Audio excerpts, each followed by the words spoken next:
Hello, I'm Brannon Howse.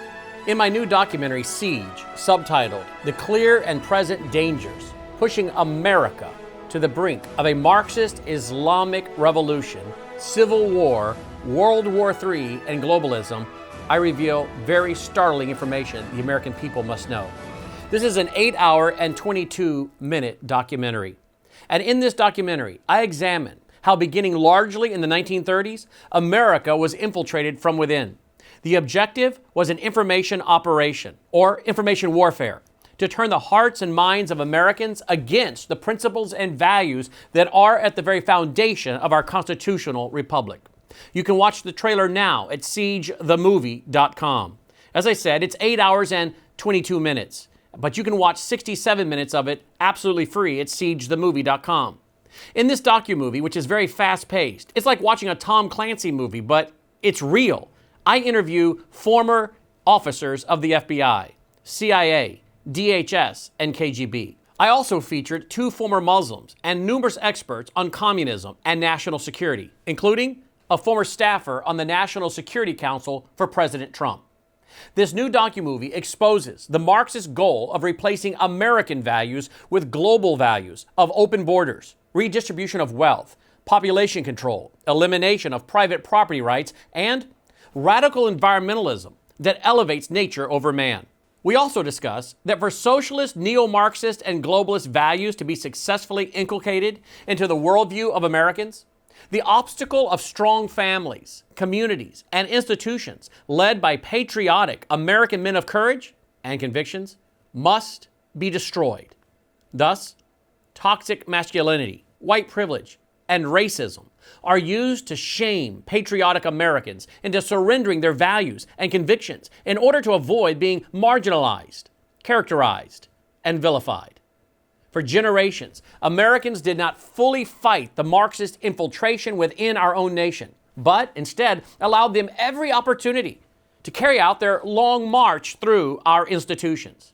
In this docu-movie, I present vital American history that explains how it is that communism has spread across the world, surrounded America, and is now collapsing us from within. Since the end of World War II, America has not only increasingly surrendered to the Marxists at home, but willingly surrendered to them in Eastern Europe, China, North Korea, and Vietnam. The consequences of such surrender has led to America not only empowering our enemies, but in some cases, actually funding their regimes as they build 6th-generation warfare technology that America does not also possess at this time.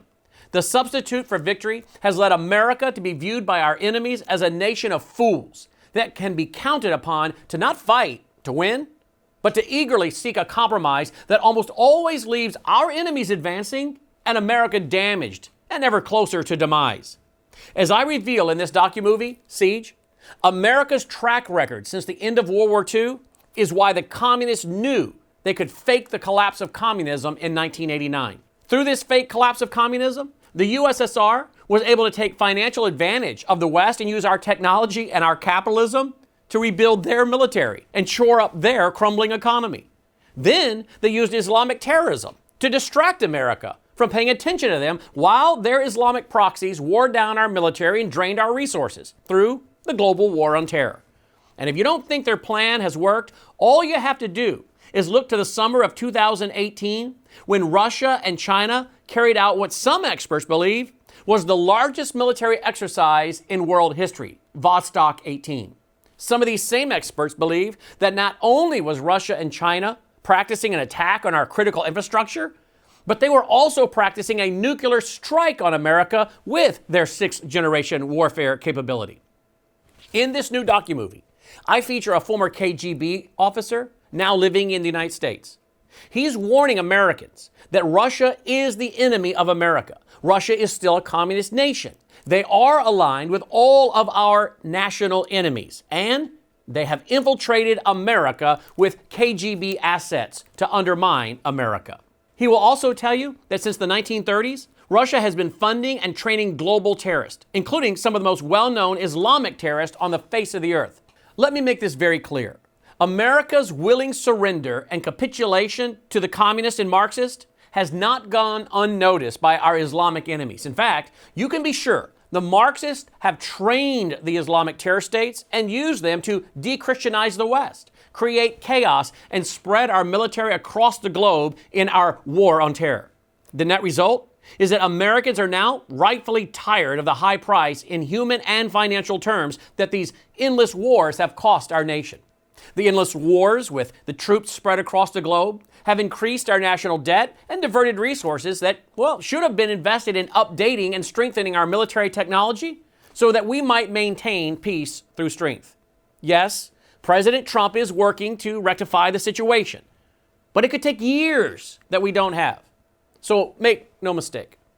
The same surrender at home and abroad that America has suffered at the hands of the communists is now sadly being repeated with our Islamic enemies.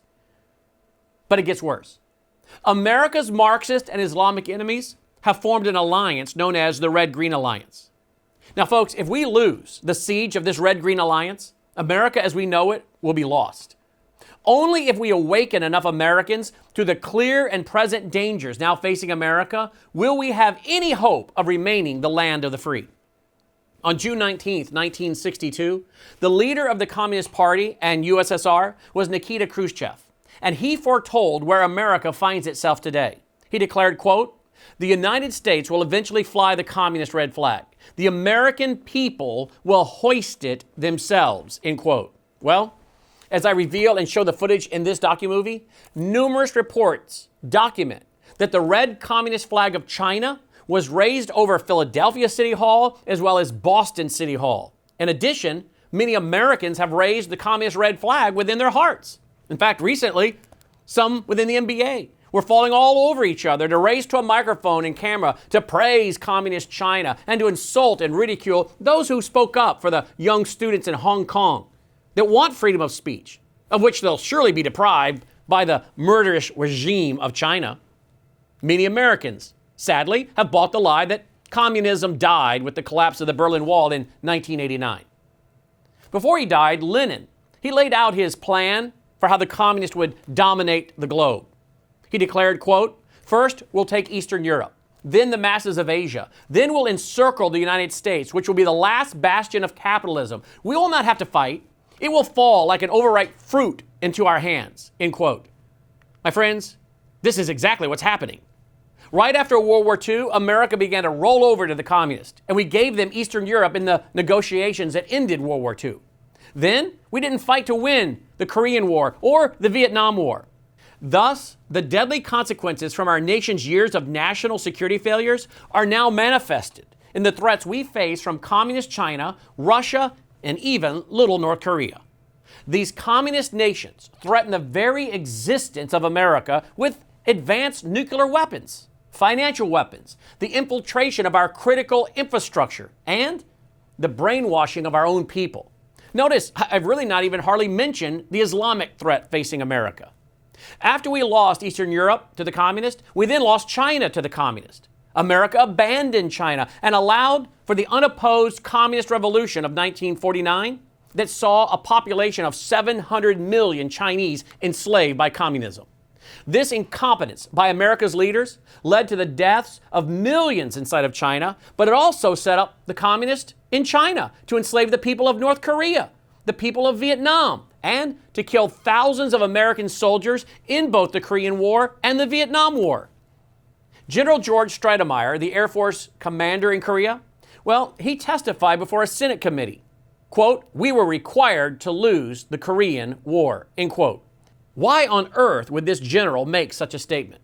Well, in part, John Stormer helps us understand when he writes, quote, "During the Korean War, the chain of command from the United Nations Security Council to General MacArthur was through the Undersecretary for Political and Security Council Affairs, Konstantin Zinchenko, a communist," end quote. Today, the United Nations is not only dominated by communist nations and sympathizers, but also by Islamic nations and sympathizers that make up the dangerous red-green axis that hates America and Israel. The only way the objectives of globalism can succeed there at the United Nations is if the Judeo-Christian worldview in the West is eliminated. For it is from this worldview that stems national sovereignty. the free market system, freedom of speech, freedom of religion, parental authority, and individual rights. One way to collapse and de-Christianize the West is to flood America with Islamic immigrants who have no interest in assimilation, but in actual elimination of America as a constitutional republic by demanding the honor and institution of Sharia. This commentary is only scratching the surface of the clear and present dangers facing America and the demise of our freedoms and liberties. So I'm going to ask you, please, visit SiegeTheMovie.com, SiegeTheMovie.com, where you can order a copy of Siege and watch 67 minutes for free of this fast-paced 8 hours and 22 minutes. Thank you for watching Siege the Documovie. I'm Brannon Howse.